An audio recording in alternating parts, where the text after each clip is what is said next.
Buenos días a todo el mundo. Como decía, vamos a dar comienzo a la siguiente mesa. Hablemos de sentimientos en diabetes. Yo soy Leire Hidalgo. Junto con mi compañera Elisa Chivitani vamos a moderar esta mesa, que a mí me da mucha satisfacción poder participar, porque como psicóloga clínica que trabajo aquí en el Hospital San Cecilio de Granada, pues me alegra mucho saber que los organizadores del Congreso, a los que también quiero dar las gracias, han dado un espacio para la reflexión sobre los sentimientos en diabetes. Sabemos que más allá de tratar una enfermedad, tenemos que tratar a las personas que la padecen, y al fin y al cabo, ¿qué hay más humano que las emociones, los sentimientos, la forma personal de experimentar el diagnóstico, que tiene un impacto emocional importante, como los compañeros de la mesa ahora nos van a comentar? Y bueno, quiero darle la bienvenida a todo el mundo aquí a Granada, a esta ciudad maravillosa. Hay que tener cuidado. Cuando uno viene a Granada sabe cuándo viene, pero no sabe cuándo se va. Os lo digo yo, que llevo aquí 16 años. Y sobre todo quiero darle las gracias a los magníficos ponentes que tenemos hoy aquí, con amplia experiencia y amplios currículums, y que nos van a abrir también su área de conocimiento en este tema. Os doy la bienvenida a todos y os agradezco especialmente el que hayáis venido hasta aquí para participar en esta mesa. Sin más dilación, voy a pasar a presentar al primer ponente. Sí comentar que vamos a hacer las 3 ponencias seguidas. Los ponentes tendrán unos 15 minutos para hacer cada ponencia y guardaremos al final otros 10-15 minutos para un espacio de reflexión, debate o dudas, ¿vale? Así que ruego a la gente que quiera hacer algún comentario, alguna duda, que esperen al final de las ponencias para poder plantearla. Nuestro primer ponente es José Ignacio Martínez Montoro, que tengo aquí a mi lado. Es especialista en endocrinología y nutrición en el Hospital Universitario Virgen de la Victoria de Málaga. También es investigador del Grupo Obesidad, Diabetes, sus comorbilidades, Prevención y Tratamiento del Instituto de Investigación Biomédica de Málaga. Adelante, José Ignacio. Bueno, buenos días a todos y muchas gracias por estar aquí. Este es el título de mi presentación.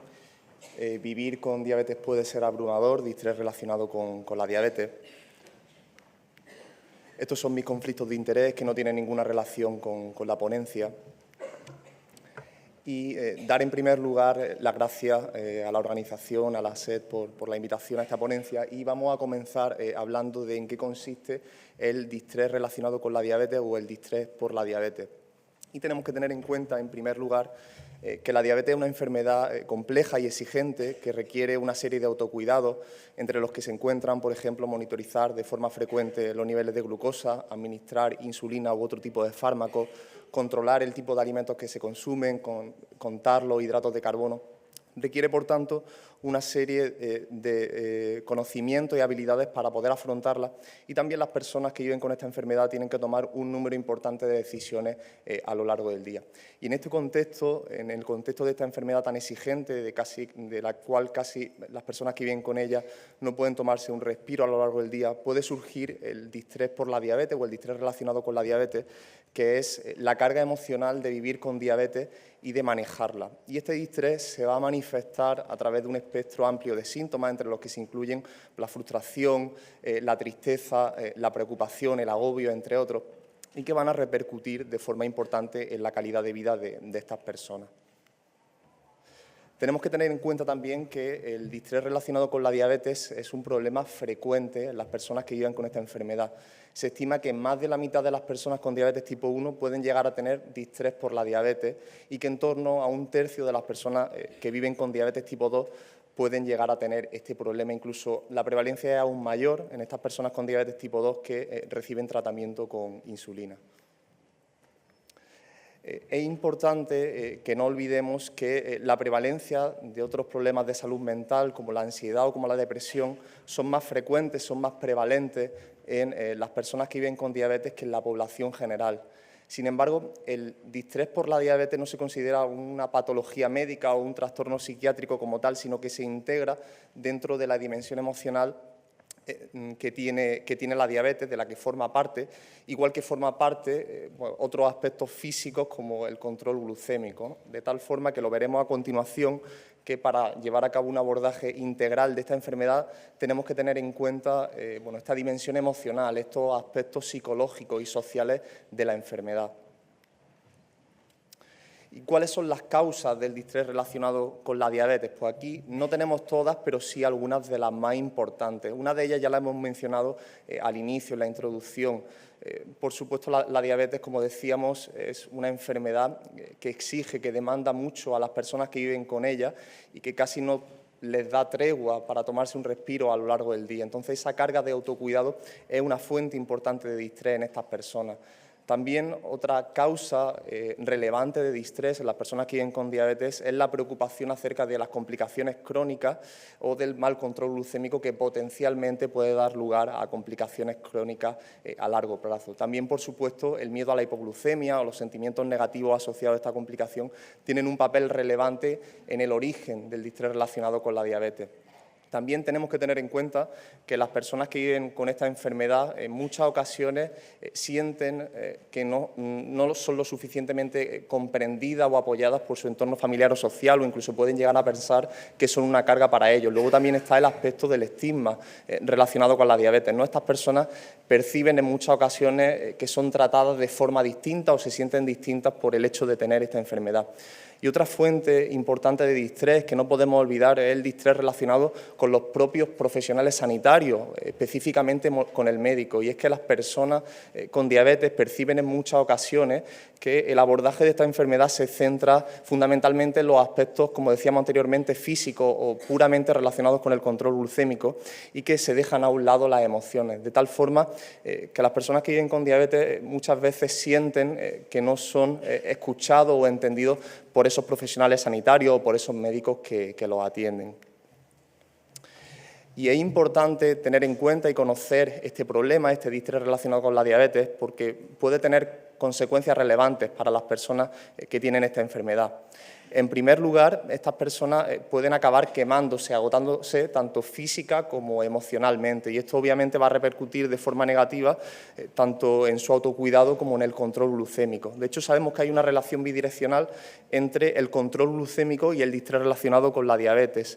Veíamos en la anterior diapositiva que ese mal control glucémico puede ser una causa de distrés relacionado con la diabetes, pero es a la vez también consecuencia de este problema. De todas formas, no podemos olvidar que este mal control glucémico no siempre está presente en las personas que tienen distrés relacionado con la diabetes. De hecho, sabemos que hay personas que tienen un excelente control metabólico y que tienen también niveles muy altos de distrés, y no se nos puede olvidar. De cualquier forma, este problema va a repercutir, como decíamos al principio, en la calidad de vida de las personas con diabetes. ¿Y de qué forma podemos evaluar este problema? ¿De qué forma podemos evaluar el distrés relacionado con la diabetes?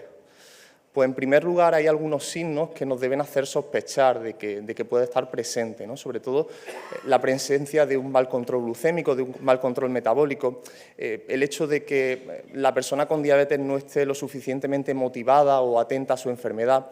Tenemos que tener cuidado también con algunas etiquetas que ponemos a nuestros pacientes, a veces con connotaciones negativas, ¿no? La de un paciente poco cumplidor o poco adherente al tratamiento, porque detrás de esas etiquetas se puede esconder un distrés relacionado por la diabetes, y probablemente, si no abordamos en primer lugar ese problema, no podamos conseguir los objetivos de control glucémico que nos planteamos con nuestros pacientes. De cualquier forma, insisto, como decíamos anteriormente, estos signos no siempre están presentes, y probablemente por la frecuencia que tiene este problema deberíamos evaluarlo de forma sistemática en todos nuestros pacientes con diabetes. ¿Y de qué forma vamos a identificarlo, vamos a poder diagnosticar o vamos a poder saber que hay un distrés relacionado con la diabetes? Pues fundamentalmente sabiendo que existe, que es un problema importante y centrándonos en esos aspectos emocionales de la enfermedad, escuchando en definitiva al paciente. Y tenemos algunas herramientas, algunas escalas, algunos cuestionarios validados que nos van a permitir bien iniciar una conversación con nuestro paciente o una vez lanzadas algunas preguntas abiertas, pues profundizar sobre ese problema. Y las escalas las más utilizadas tradicionalmente han sido las dos primeras, el PAIT y el DDS, que son escalas que tienen ya más de 15, 20 años y que sus propios creadores han visto recientemente la necesidad de actualizarlas a nuestros tiempos y sobre todo de simplificarlas, de hacerlas más sencillas. Y es así como surge el Diabetes Distress Assessment System, tanto en su versión para diabetes tipo 2 como para diabetes tipo 1. Que son herramientas que además tenemos a nuestro alcance en la consulta. Yo recomiendo esta web, que es una web de la Universidad de San Diego, del grupo de Polonsky, que es probablemente uno de los mayores expertos a nivel mundial en el distrés relacionado con la diabetes y uno de los creadores de la escala.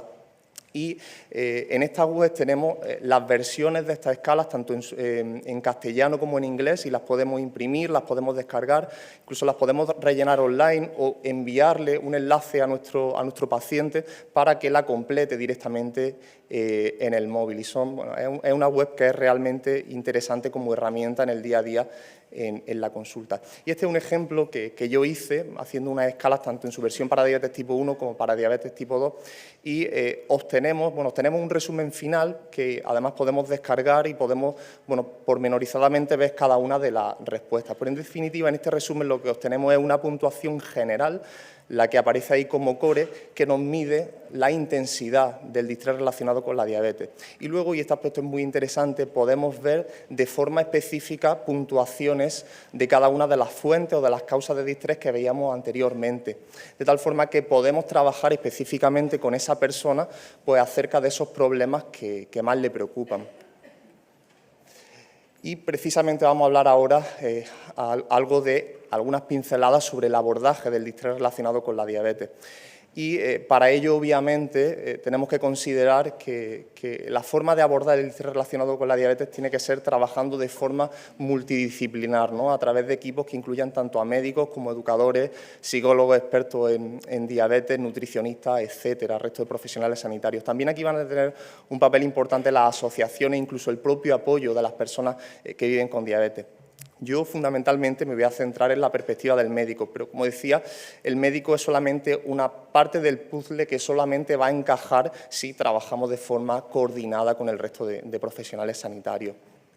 Y para ese abordaje yo os recomiendo que reviséis la guía de diabetes y salud emocional, que es una adaptación de las guías australianas que han elaborado algunos de nuestros compañeros del grupo de trabajo de educación terapéutica y que es realmente interesante. Contiene una gran cantidad de recursos y de información práctica, no solamente acerca del distrés relacionado con la diabetes, sino también acerca de otros problemas de salud mental que pueden darse en estas personas.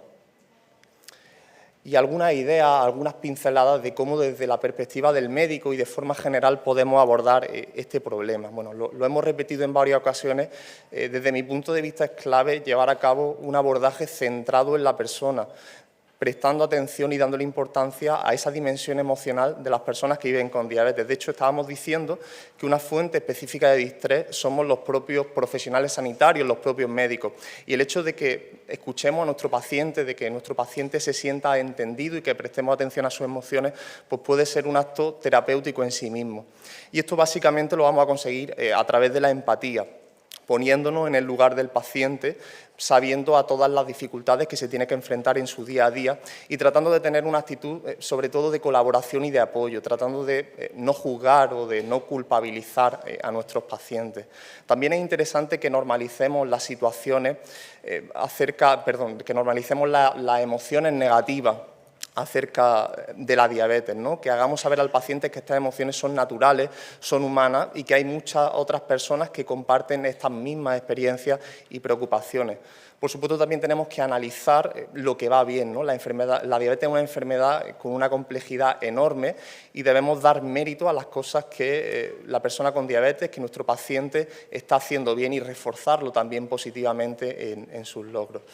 Y por último, destacar que muchos de los aspectos, de las fuentes de distrés relacionados con la diabetes están relacionados con aspectos del manejo práctico de la enfermedad, ¿no? Y nosotros tenemos los conocimientos como para revisar y asesorar a nuestro paciente acerca de ese plan de manejo práctico de su enfermedad. Aquí van a ser también muy importantes las intervenciones educacionales, por supuesto, y creo que también tenemos que dar información que sea entendible, pero también precisa acerca de la enfermedad, ¿no? Porque en ocasiones nuestros pacientes tienen ideas preconcebidas acerca de la enfermedad que no son reales o no son totalmente reales y es importante que aclaremos y que despejemos algunas de esas dudas.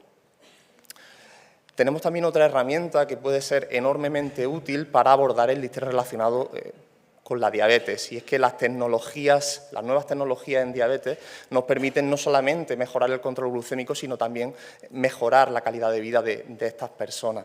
Y tenemos cada vez más evidencia científica, tanto en ensayos clínicos como en estudios de vida real, y lo podemos ver en el día a día en nuestra consulta, y es que estas tecnologías, esta monitorización de la glucosa, ayuda a mejorar la calidad de vida de nuestros pacientes, ayuda a mejorar en definitiva el distrés relacionado con la diabetes que presentan muchas personas que viven con esta enfermedad. Por supuesto, también las bombas de insulina, fundamentalmente los sistemas híbridos de asa cerrada, nos van a permitir mejorar este distrés. Pero es muy importante que no olvidemos que tenemos que dar una información precisa y una formación acerca del uso de estas tecnologías y también tratar de adaptarnos o de evaluar qué tecnología se adapta mejor a cada uno de nuestros pacientes, porque fijaros que las propias tecnologías pueden ser en sí mismas una fuente de distrés, sobre todo si no se utilizan de forma adecuada. Por eso es tan importante la formación acerca del uso de estas tecnologías en diabetes. Bueno, y ya para acabar, algunas ideas principales que me gustaría que os llevarais a casa de esta presentación. En primer lugar, como hemos dicho, la diabetes es una enfermedad compleja que abarca aspectos físicos relacionados con el control glucémico, pero que también tiene una dimensión emocional muy importante. El distrés relacionado con la diabetes, como hemos visto, es un problema muy frecuente en las personas que viven con esta enfermedad y que puede tener consecuencias importantes tanto en su control glucémico como en su calidad de vida. Tampoco podemos olvidar que hay que evaluar este problema de forma rutinaria en todos nuestros pacientes por lo frecuente que es y llevar a cabo un abordaje integral centrado en la persona. Y por último, ya para acabar, como hemos visto, las tecnologías en diabetes, fundamentalmente cuando se les dan las herramientas adecuadas a los pacientes y se utilizan de forma adecuada, también pueden ser herramientas muy útiles para abordar este distrés relacionado con la diabetes. Y muchas gracias.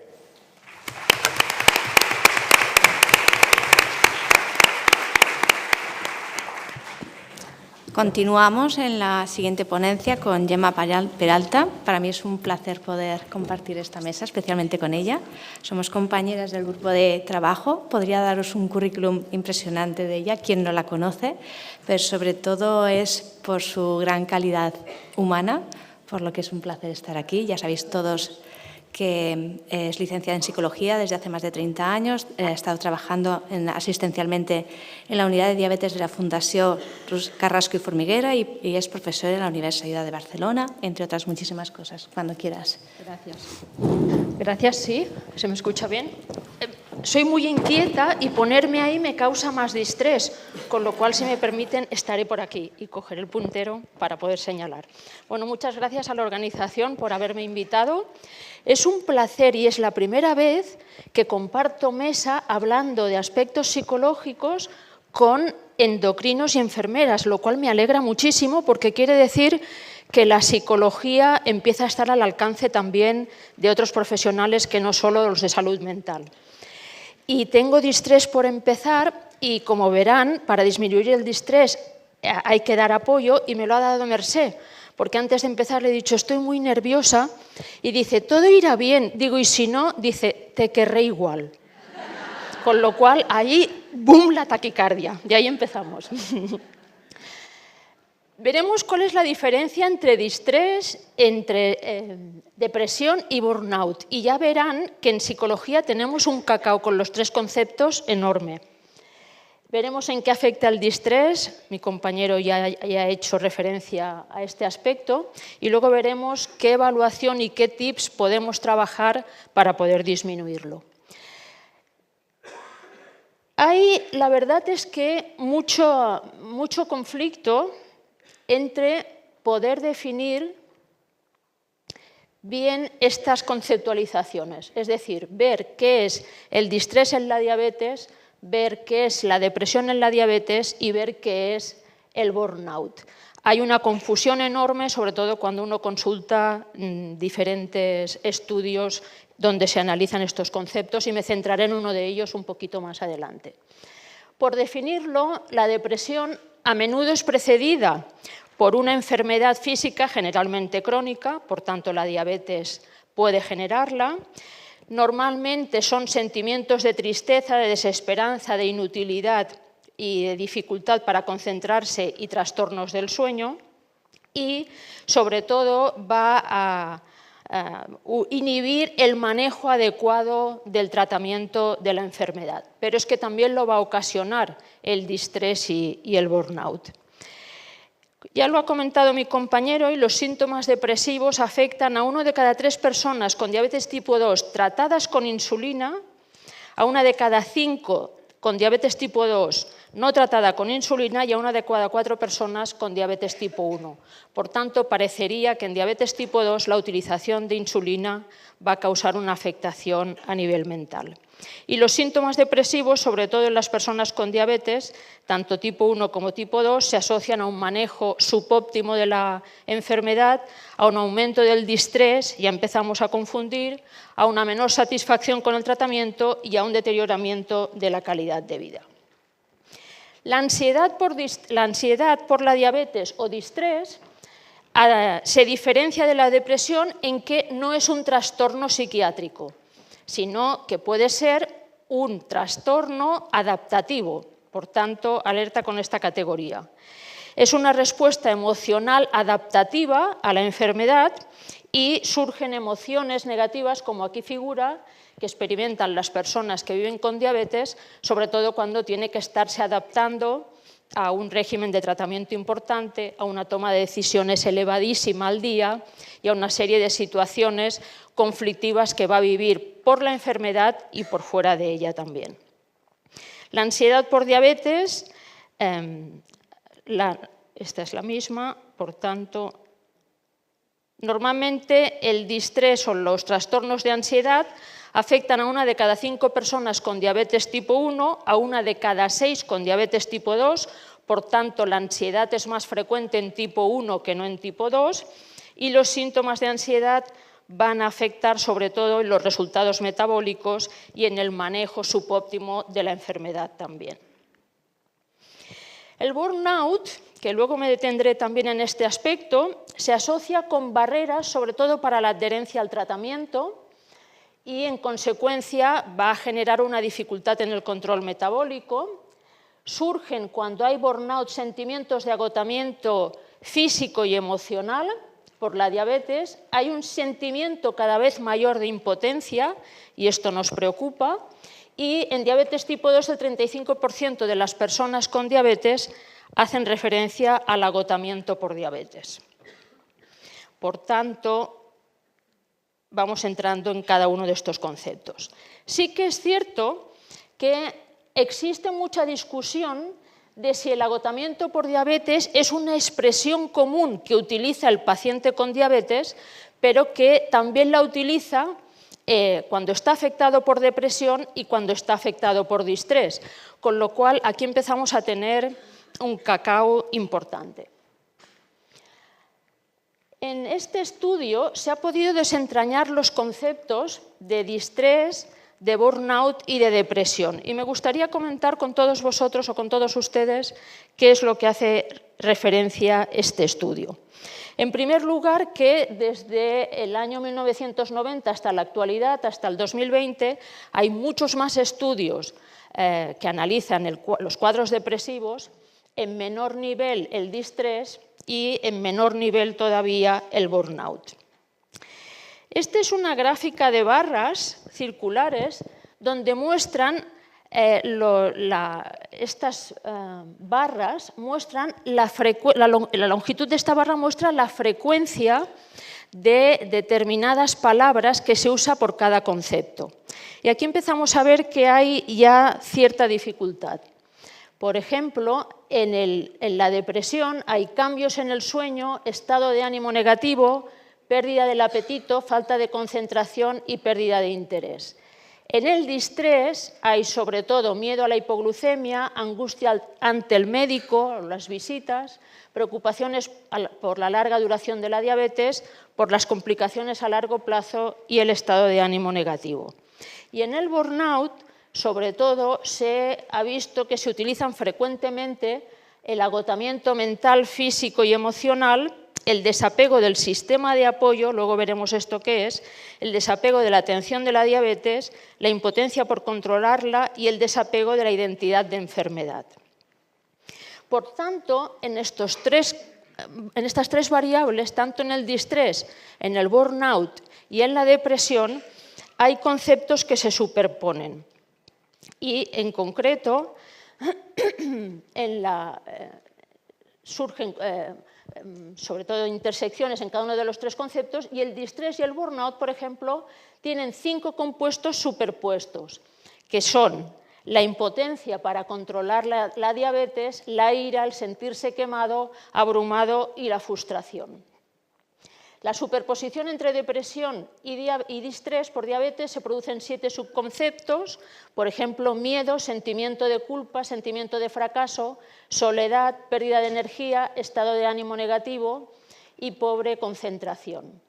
Y la depresión y el burnout apenas se superponen y se observa, sobre todo en los 3 conceptos, una distancia de las áreas de apego o de apoyo por parte de las personas. Por tanto, viendo este análisis, es difícil distinguir qué es depresión, qué es distrés y qué es burnout.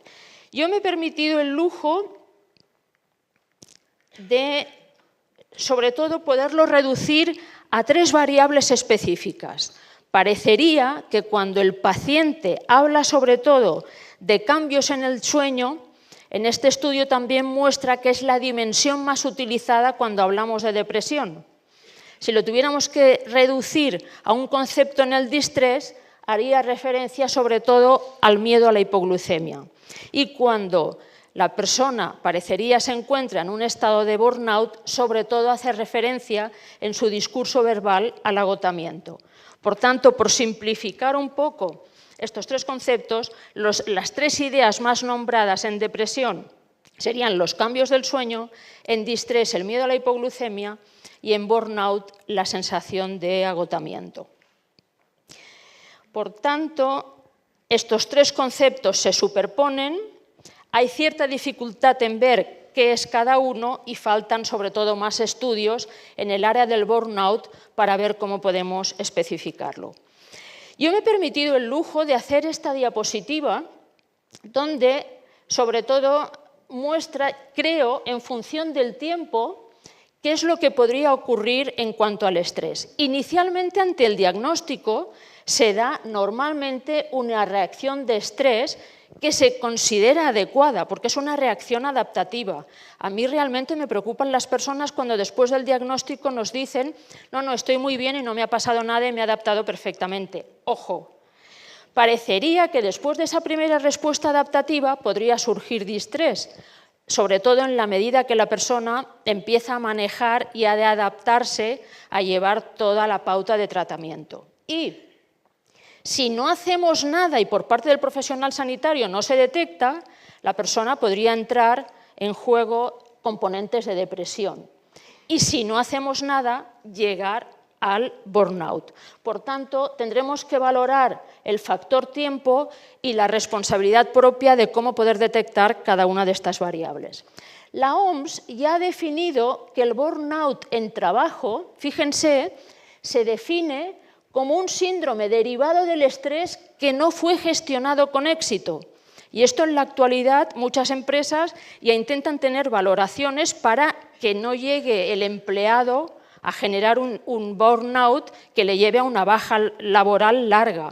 Por tanto, en diabetes sería también muy adecuado que aprendiéramos con evaluaciones cuantitativas y cualitativas a poder valorar en qué estadio se encuentra el individuo para que no lleve o que no surja finalmente un agotamiento del cual es más difícil remontarle, ¿sí?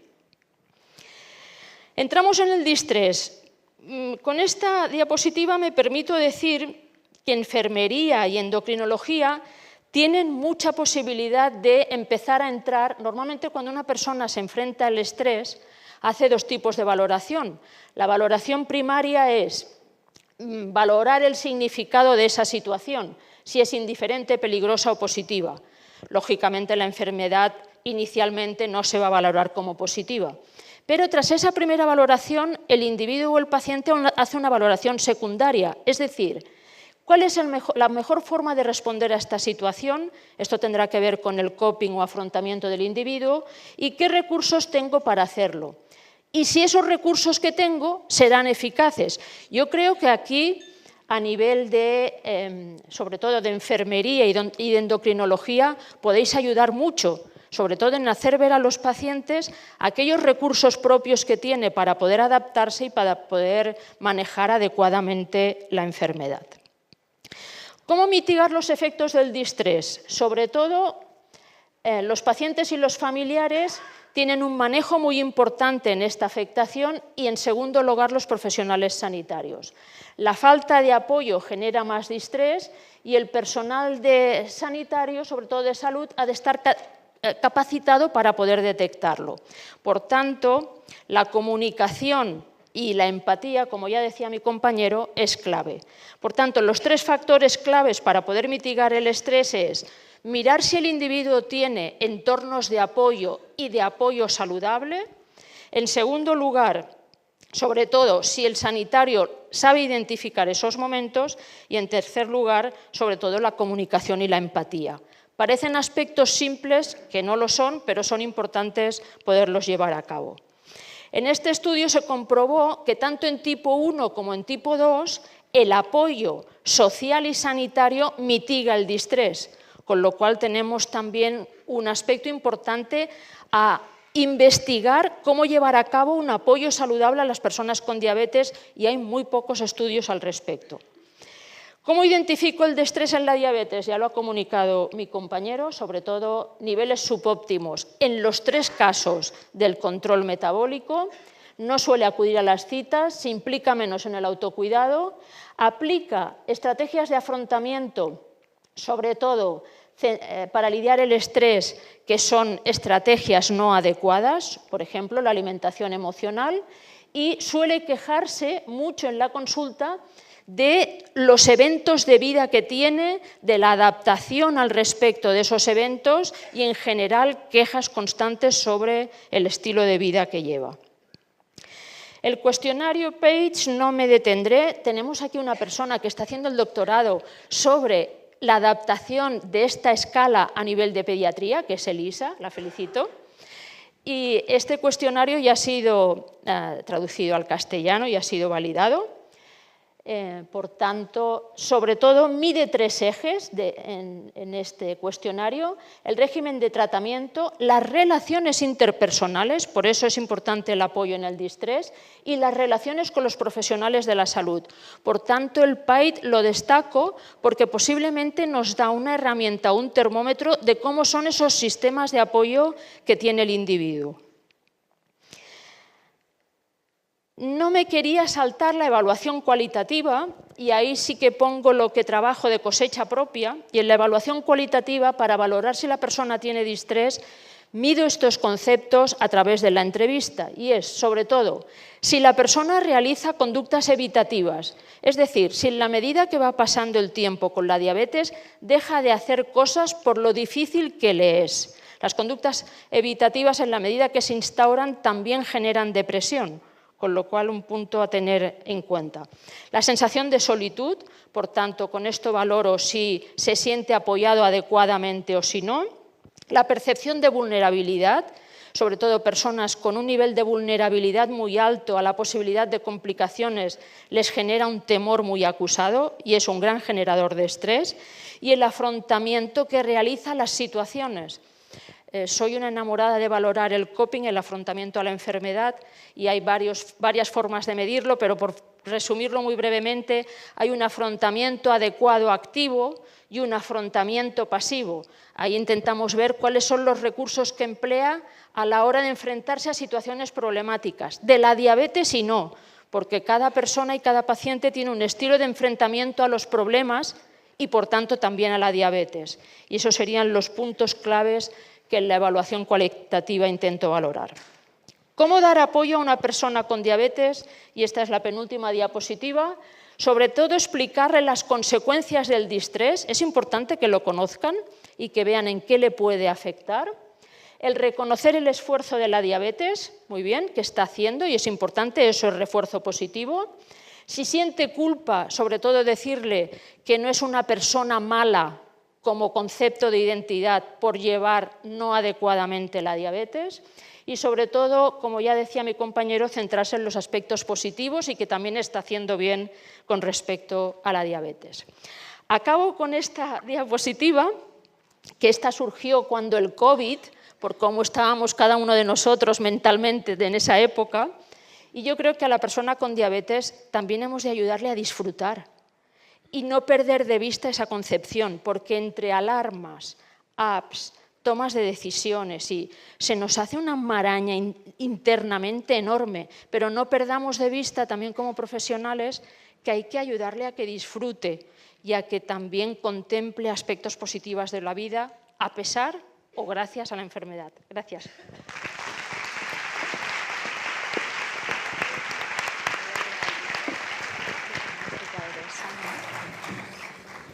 Bueno, y continuamos con la tercera ponencia, que ya que la han nombrado tanto Gemma, pues vamos con la parte de enfermería.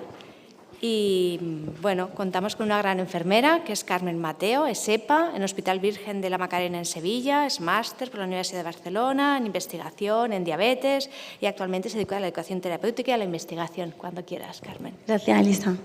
Bueno, nada, contaros que yo traía una presentación bastante diferente, muy teórica y muy densa, y al final, en el último momento, decidí cambiarla.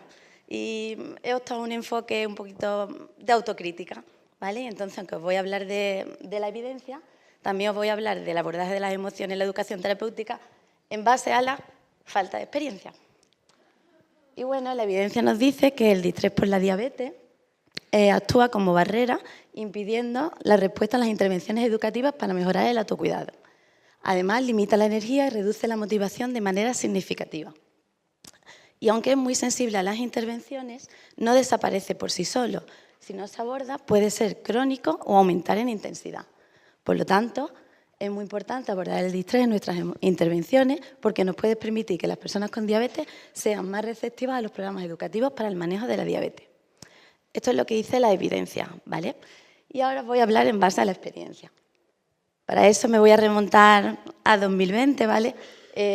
Cuando se aprobó la financiación en Andalucía de los sistemas de monitorización en pacientes de diabetes tipo 1 y coincidió en plena pandemia. ¿Qué pasaba? Que por las medidas de confinamiento y las restricciones de movilidad, los pacientes no podían acudir al hospital para la implantación del dispositivo y recibir el programa educativo. Entonces, bueno, nos propusimos, una serie de enfermeras de Andalucía, que hay muchas por aquí, diseñar y evaluar la efectividad de un programa educativo estructurado telemático para la implantación del sensor. Así que, bueno, diseñamos el programa, que consta de 2 sesiones grupales y una individual, todas telemáticas. La primera sesión, pues, más básica, era la implantación del dispositivo y manejo básico. La segunda sesión ya era un poquito más avanzada y ella se le enseñaba al paciente cómo interpretar la AGP, ajustar el tratamiento en base a la flecha de tendencia, todo ese contenido. Como también queríamos evaluar la efectividad del programa, pues recogimos una serie de variables de control glucémico, metabólicas, muchas variables, como podéis ver, y la variable principal era la reducción en la hemoglobina glicosilada. También recogimos algunas variables psicosociales y comportamentales, como fue el miedo a hipoglucemia, la calidad de vida, el test de Clara y la satisfacción con el tratamiento. Bueno, cuando evaluamos los resultados del programa, observamos que la hemoglobina glicosilada se había reducido en un 0,48% en los primeros 9 meses de intervención y un 1% en los pacientes que partían de más de 8% de hemoglobina glicosilada. Así que, bueno, la reducción de la hemoglobina y la mejora en la calidad de vida eran equiparables a estrategias análogas en formato presencial que reportaba la evidencia. Así que, bueno, nuestro programa sí que resultó ser una herramienta válida e implementable en la práctica clínica habitual. Pero cuando analizamos las variables secundarias, una de ellas era el miedo a hipoglucemia, como ha comentado Gemma, observamos que el 35,8% de los pacientes que presentaban este fenómeno antes de la implantación del dispositivo, después de tener el dispositivo y haber recibido el programa educativo, aumentaron o mantuvieron la intensidad del miedo a hipoglucemia. Y esto nos llamó mucho la atención, la verdad. Y bueno, investigamos un poco más porque el miedo a hipoglucemia tiene repercusiones clínicas y además un profundo impacto en la calidad de vida de las personas con diabetes. Y ahora, bueno, haciendo un poco de autocrítica, como os he dicho, pues es verdad que nosotros evaluamos variables psicosociales. ¿Recordáis? Cuestionario, cuestionario, cuestionario, cuestionario y cuestionario. También es verdad que observamos la presencia del miedo a hipoglucemia previo a la intervención, porque en nuestra muestra un 53% de las personas tenían miedo patológico a la hipoglucemia. Pero aún así, pues no incluimos los aspectos emocionales en el diseño del programa educativo. ¿Por qué? Bueno, porque hasta hace nada, como ha comentado Gemma, estábamos con un enfoque centrado solo en las variables de control glucémico y no más allá. Así que, bueno, ¿qué tendríamos que haber tenido en cuenta en el diseño de nuestro programa y qué tenemos que tener todos en cuenta? Pues bueno, es muy importante integrar las fuentes de distrés, como ha comentado Ignacio. ¿Por qué? Porque esto puede guiar nuestras intervenciones y además sabemos de dónde partimos y hacia dónde vamos. Como ha dicho Ignacio, las fuentes de distrés más frecuentes son las complicaciones por la diabetes, la impotencia y desesperanza que crean no conseguir los objetivos de control glucémico, toda la exigencia que tiene el autocuidado y el plan de alimentación, las relaciones con los profesionales sanitarios, que eso daría para el año que viene, otra ponencia, las relaciones interpersonales, el papel de la familia y los amigos y el miedo a hipoglucemia, que es uno de los factores generadores de estrés más frecuentes en diabetes tipo 1. Y es verdad que, bueno, nosotros no pasamos el PACE, ¿vale? No evaluamos las preocupaciones por la diabetes, pero sí que identificamos el miedo. Y como he dicho antes, claro, lo evaluamos, pero no lo abordamos. Si evaluamos, es para abordar, ¿no? Debería de ser así. Y bueno, porque el miedo a hipoglucemia es una fuente de distrés, también lo ha comentado Gemma. El miedo a hipoglucemia puede ser normal o adaptativo. Cuando es normal o adaptativo, capacita al paciente para reaccionar de manera adecuada ante la amenaza o el riesgo de estos eventos. Pero cuando es anormal o patológico, crea ansiedad, estrés, angustia, disconfort. Y se define el miedo patológico a la hipoglucemia como una fobia persistente, recurrente y desproporcionada ante la aparición de estos eventos. Está clasificado como un trastorno de ansiedad. Provoca un deterioro importante en la calidad de vida y desencadena o intensifica los trastornos depresivos. Además, cuando la sintomatología ansiosa que provoca es muy intensa, da lugar a conductas de evitación, suponiendo un límite para alcanzar los objetivos de control y, por tanto, aumentando el riesgo de complicaciones. Otra cosa que tendríamos que tener en cuenta es que la evidencia nos dice que sería ideal abordar el distrés en todas nuestras intervenciones. Pero bueno, hay una serie de momentos claves donde es realmente relevante. Estos momentos son cuando identificamos puntuaciones altas de distrés en el PACE, pero claro, para eso hay que pasar el cuestionario, porque si no evaluamos, pues entonces no podemos abordar. También otro momento importante es cuando se producen acontecimientos críticos, aparece una complicación o ese tipo de cosas. Y también nos dice la evidencia que es una estrategia muy efectiva para reducir el distrés, incluir el abordaje de las emociones en el contenido de los programas estructurados tradicionales, en el debut, cuando hay cambio en el tratamiento o cuando se implanta un nuevo dispositivo, el uso de tecnología. ¿Por qué? Esto tiene una serie de funciones, que es normalizar la experiencia de vivir con diabetes, permite además de hablar de preocupaciones que están encubiertas, que si no indagamos no nos la van a contar, y reduce o evita futuras experiencias negativas. Por lo tanto, tiene también una función de prevención. Es mejor abordar el distrés antes de que aparezca o abordarlo cuando ya no es muy intenso o se ha cronificado. Pues bueno, vuelvo a la autocrítica. Nosotros no evaluamos las preocupaciones por la diabetes cuando diseñamos el programa, tampoco abordamos el miedo a hipoglucemia y no abordamos el distrés que podía suponer el implantar un dispositivo nuevo. Y bueno, no hay que perder de vista que cuando para nosotros los profesionales La tecnología es pasar de esto a esto, es un nuevo paradigma para el abordaje, es una oportunidad para la docencia, para la investigación, para la innovación. Para algún perfil del paciente, los sentimientos que puede crear estos dispositivos es miedo, sobrecarga de alarma, sentirse abrumado por la cantidad de datos que hay que manejar y la toma de decisiones, aumentar el estigma, eso sobre todo en adolescentes, y aumentar la ansiedad. Así que bueno, ya después de todo este aprendizaje que ha servido de mucho, la verdad, nuestro objetivo ahora es diseñar una intervención psicoeducativa que aborde el miedo a hipoglucemia y otros aspectos emocionales relacionados con la diabetes. Para eso hemos hecho una revisión sistemática de intervenciones enfocadas al miedo a hipoglucemia y hay una revisión reciente y un metaanálisis que concluye que hay poca evidencia y además la calidad es escasa. Las intervenciones tienen un efecto pobre sobre las variables de control glucémico. No se han evaluado la efectividad de intervenciones educativas y conductuales en diabetes tipo 1 con miedo patológico a la hipoglucemia. Y no se tiene constancia de programas mixtos efectivos que contengan ambas intervenciones.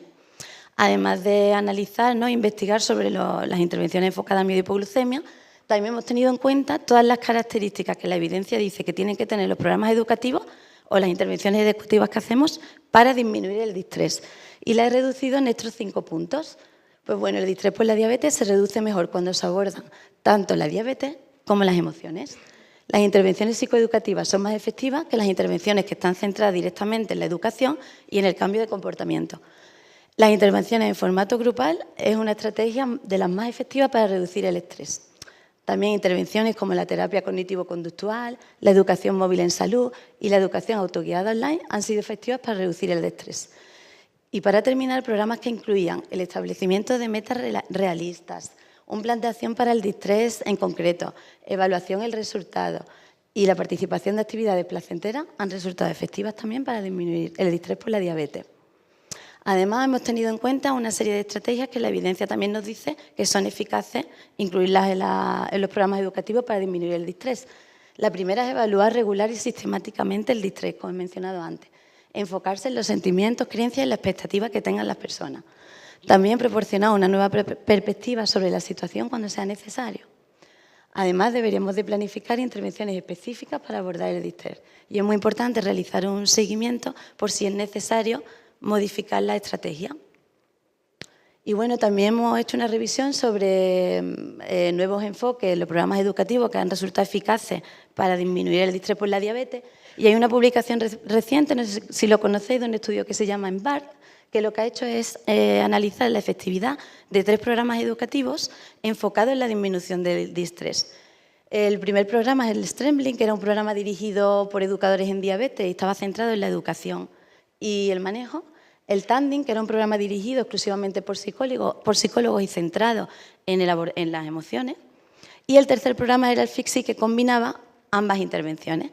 Pues bueno, los 3 redujeron el miedo a hipoglucemia, el distrés de manera significativa, pero el que obtuvo mejores resultados fue el tercer programa. Entonces, una vez más, la evidencia nos dice que la reducción del distrés son mayores cuando las intervenciones integran la educación junto a enfoques para abordar las emociones.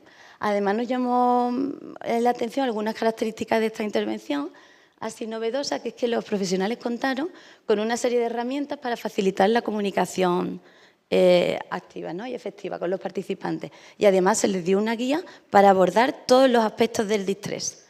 Además, le pidieron a los participantes que realizaran, esto es muy interesante, un registro de emociones junto al registro de control glucémico para poder poner en contexto cómo influyen las emociones. También siguieron técnicas de regulación emocional para facilitar la solución de problemas. Y otra cosa llamativa también es que se le pidió, por favor, a los profesionales que no ofrecieran ellos las soluciones, que había que ofrecer ayuda y técnica para que fueran los participantes los que establecieran sus desafíos, sus propias metas y sus propias estrategias.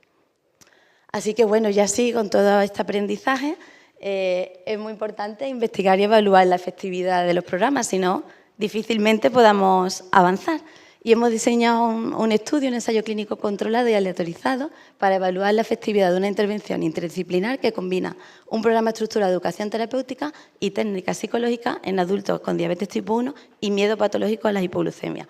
Ahora sí que hemos abordado ya todos los aspectos emocionales y estrategias enfocadas a la reducción del distrés. Ahora la variable principal ya no es una variable de control glucémico, es la reducción del miedo a hipoglucemias, y otras variables secundarias como el distrés por la diabetes, la calidad de vida, la presencia o grado de ansiedad y depresión y, bueno, también variables de control glucémico. La intervención está formada por técnicas psicológicas basadas en el modelo de aceptación y compromiso y un programa estructurado específico para el miedo a hipoglucemia. Lo vamos a llevar a cabo educadoras en diabetes y psicólogos y tiene 2 sesiones individuales y 5 grupales. Lo vamos a hacer en el Hospital Macarena este año y tendrá una duración de 6 meses. Y ahora ya, bueno, como conclusión para terminar, todos sabemos que la educación terapéutica constituye la contribución más importante para la prevención de complicaciones y la calidad de vida de las personas con diabetes, que es verdad que contamos con una base de evidencia incipiente de estrategias y programas educativos que pueden reducir el distrés por la diabetes, pero es verdad que incorporarlo a la práctica clínica, y os lo digo yo, es todo un desafío. Así que, bueno, se necesitan profesionales motivados y comprometidos con la educación, que aquí hay muchos en primera fila, que estén dispuestos a trascender del enfoque clásico centrado en las variables de control glucémico a un enfoque donde se aborden los aspectos emocionales. Eso es fundamental si queremos mejorar la efectividad de los programas y la atención que brindamos. Y bueno, y también mientras nos encontramos en este proceso de cambio, no tenemos que perder de vista que simple el hecho de escuchar atentamente lo que las personas con diabetes piensan, sienten y necesitan puede resultar tan efectivo como una intervención mucho más compleja. Y nada, muchas gracias.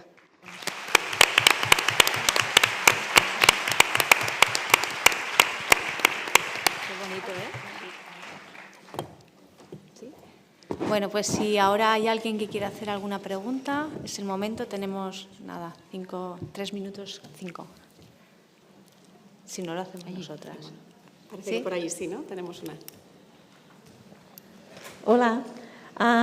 Mira, a mí me gustaría hacer una pregunta a todos los integrantes y las integrantes de la mesa. Se sabe que la actividad física forma parte del tratamiento de la diabetes y que es un factor importante, ¿no? Que incluso influye de manera positiva, ¿no? En el distrés. A mí me gustaría saber qué perspectiva podemos pensar, por ejemplo, como creo que Carmen, ¿no?, ha hablado sobre un nuevo plan de intervención que está en el que estáis trabajando. A mí me gustaría saber si vosotras enfocáis la presencia de la actividad física en vuestro programa para la disminución del distrés. Perdón. La verdad que eso no hemos pensado, bueno, me parece interesante, no habíamos pensado abordar esa relación entre la práctica de deporte y la disminución del distrés. Sí que como el contenido del programa educativo tiene una parte general, que sí que se habla de aspectos generales de la diabetes, incluyendo la actividad física. Pero la verdad es que no habíamos pensado en ese aspecto, pero bueno, lo podemos tener en cuenta como otra variable a analizar. Te agradezco la idea. ¿Alguna pregunta más? Sí, por aquí tenemos. Hola, buenos días. Primero darte la enhorabuena porque me ha encantado. Me alegra un montón que por fin se aborde el tema emocional en la diabetes, por fin. Me ha hecho falta, tanto a mí como a mis compañeras, un caso práctico. Es decir, un caso práctico porque el paciente de primera hora no se te mete en un taller grupal. Y cuando él va a tu consulta, yo que soy enfermera de primaria, en mi consulta me viene paciente pues con la adrenalina hasta aquí, con pico de hiperglucemia hasta aquí, y yo en el sensor diciendo, bueno, pero es que ¿qué haces este mismo día, a la misma hora? Por ejemplo, un paciente mío era que cogía la moto y con la adrenalina se ponía hasta arriba de, 380 y al final acababa con picos de hipoglucemia de rebote cuando gestionaba sus emociones. Entonces, yo la pregunta que te hago, ¿vosotros cómo habéis abordado el tema de la gestión emocional? Porque has hablado del tema de las emociones, pero a la hora de nosotros tener herramientas, ¿qué habéis utilizado vosotros para la gestión emocional? Antes de la intervención, que todavía no la hemos hecho, hemos diseñado el programa, pero claro, para la intervención sí que contamos con psicólogos. Pero nosotros lo que hemos tenido en cuenta en el programa educativo nos hemos basado mucho en la guía nueva de la SED, de los 7 pasos es la guía emocional de emoción y diabetes, no sé si la conoce. Y entonces, bueno, el tema de sobre todo la escucha activa, no hacer juicios de valor, escuchar atentamente lo que ellos te digan, preguntar por sus necesidades, todas esas características están incluidas en la guía y es lo que nos hemos nosotros basado para elaborar el programa. Aparte de la parte psicológica, te hablo de la parte de enfermería. Vale, entonces, pues yo te iba a rebotar la pregunta, Gemma. Esa gestión emocional, ¿nos ayudas a resolverla? Yo ahí haría un punto a tener en cuenta en este caso, por ejemplo, que has nombrado, y es porque también muchas veces el paciente atribuye a lo emocional todo. Es decir, estoy hiperglicémico porque es que estoy muy nervioso. A ver, realmente evaluemos si realmente es así. No sé si la moto le va a subir a 380 o es que también antes no ha hecho una ingesta inadecuada, yo qué sé. Pero ahí sería importante perfilar realmente con autorregistro si realmente la intensidad de distrés o de tensión es el efecto clave a disparar la hiperglucemia, sobre todo. Si comprobáramos que sí, yo ahí diría, sobre todo, en la actualidad se está empleando y hay estudios, por ejemplo, con respecto al mindfulness, no es una herramienta de relajación, sino un tipo de herramienta que la habéis seguro que he escuchado ya porque está muy en boga, y es cómo poder ayudar a disminuir el pensamiento negativo, sobre todo autorreferencial, basándose en ejercicios de respiración y de visión en el momento presente. Es una de las técnicas. O toda la intervención basada en la aceptación y compromiso para reducir los aspectos de ira y de rebelión al respecto de la enfermedad y que también son generadores de distrés. Van por ahí las técnicas. Bueno, yo es que pienso, primero somos seres emocionales y antes que pensamos tenemos emociones. Entonces, yo, por lo que veo en mi día a día en la consulta, me siento con el paciente y le digo, ¿cómo te encuentras hoy? Porque depende de cómo te encuentres hoy, vas a llevar la glucemia de una forma o de otra. Sí, de todas formas también alerta con esa generalidad, porque hay individuos altamente emocionales y otros que no. Con lo cual, alerta en ponerlos todos en el mismo saco. Es cierto, ya no estamos en el debate de si la razón y la emoción, sino que todo va ligado. Pero hay individuos donde son más capaces de establecer pautas cognitivas de control y de dibujar objetivos y de centrarse en los logros, más que atender las emociones. Con lo cual, a lo mejor en un individuo así empezamos por cómo te sientes hoy y está diciendo cuánto queda para que se acabe la visita, porque no está acostumbrado a chequearse. Con lo cual, ahí alerta en generalizar determinados aspectos a nivel psicológico. Soy gato viejo y, por tanto...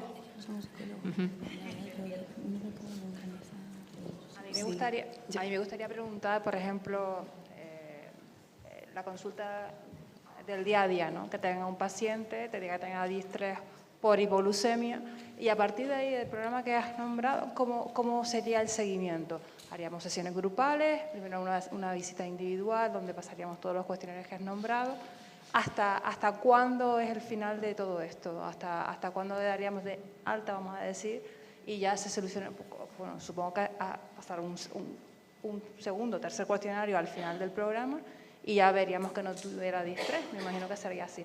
Pero me gustaría un poco que relataras ese seguimiento hasta el final, es decir, desde que te viene el paciente al principio, a la consulta, hasta el final, porque sí, has hablado de muchos datos y demás, pero como dice ella, me faltaba más un caso práctico, a lo mejor, que pudiera entender mejor el abordaje, ¿no? de ese paciente. Claro, nosotros, como hemos diseñado un estudio, la planificación hace un par de sesiones, la primera sesión individual es para pasar los cuestionarios, identificar con él cuáles son los factores que le generan distrés aparte del miedo a hipoglucemia, porque eso nos va a orientar las intervenciones que vamos a hacer. Y luego ya serían 5 sesiones grupales. 5 sesiones grupales, una a la semana, 60 minutos con los psicólogos y 60 minutos con nosotros, pero hay un par de sesiones que tenemos pensadas hacer juntas. Vamos a abordar los temas de educación, pero también con la presencia del psicólogo, que va a hacer las técnicas estas que os he comentado. Y ya luego tiene un periodo de seguimiento de 6 meses, lo que es el estudio. Y claro, nosotros tenemos que evaluar la efectividad del programa. Puede ser efectivo o no. ¿Hasta cuándo vamos a seguir al paciente? Pues nosotros ahí sí que es verdad que hacemos a veces un seguimiento más individualizado. El paciente que necesita más visitas las va a tener, y el que necesita menos, pues necesita menos. También vamos a hacer todo lo que esté en nuestra mano, y es verdad también a veces que no llegamos a más.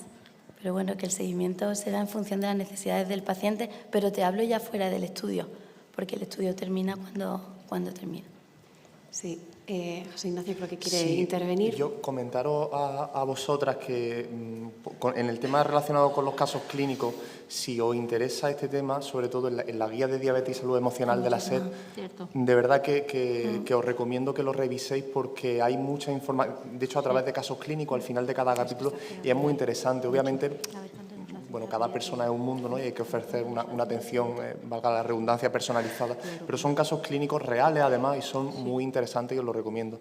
Y nada, aprovechar también para darle las gracias, por supuesto, a las dos ponentes y a las moderadoras. Y me parece muy interesante el proyecto de Carmen, sobre todo porque este es un tema que hasta hace relativamente poco no se le ha prestado la suficiente atención, no se le ha dado la suficiente importancia, ¿no? Y entonces los ensayos clínicos que tenemos, que preguntáis por el tema de la duración de las intervenciones, de si grupales o individuales, se sabe, que también lo ha comentado Carmen, ¿no? que las intervenciones grupales parece que son altamente efectivas, ¿no? Pero en cuanto a la duración de las intervenciones, al tipo concreto de intervención, todavía tenemos un poco de laguna en cuanto a la evidencia científica, y yo creo que es clave hacer ensayos clínicos que generen evidencia para que lo podamos trasladar a la práctica clínica, y por eso, darle las gracias también a Carmen por la idea y por el proyecto, porque me parece muy, muy interesante.